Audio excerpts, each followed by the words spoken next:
30 তারিখেই আমাদের কক্সবাজার থাকতে হবে, কারণ 30 তারিখ আবারও কি নড়েচড়ে বসতে যাচ্ছে ব্যাচেলর পয়েন্টের ভক্তরা? চারদিকে এখন শুধু একটাই গুঞ্জন, কি আসছে নতুন।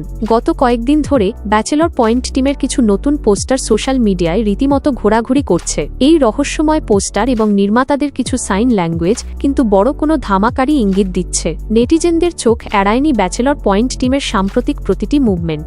ভাইরাল হওয়া ছবিগুলোতে কাবিলা, পাশা ভাই, হাবু ভাই এবং স্পর্শিয়াদের একদম নতুন লুকে দেখে মুগ্ধ ভক্তরা।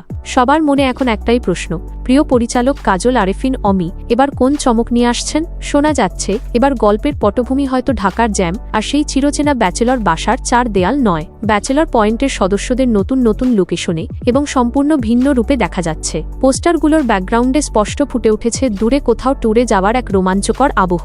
মনে আছে তো, ব্যাচেলর ফ্ল্যাটে নেহাল ফিরে আসার পর অমি নিজেই ইঙ্গিত দিয়েছিলেন যে ব্যাচেলর টিম খুব শীঘ্রই দূরে কোথাও ট্যুরে যাবে। ভিতরের খবর অনুযায়ী অমি এবং তার পুরো টিম এখন অনেক গোপনীয়তা বজায় রেখে নতুন সেই লোকেশনে শুটিং সারছেন। যদিও অফিসিয়ালি এখনও কোনো ঘোষণা আসেনি, তবে ধোঁয়া যখন উঠেছে তখন আগুন তো অবশ্যই লেগেছে। এখন প্রশ্ন হচ্ছে, কাজল আরেফিন অমি কি আমাদের বড় কোনো সারপ্রাইজ দিতে চলেছেন? আপনাদের কি মনে হয়, নতুন এই পোস্টারগুলো আসলে কিসের ইঙ্গিত? দূরে কোথাও দুর্দান্ত কোনো ট্যুর, নাকি অন্য বিশেষ কিছু?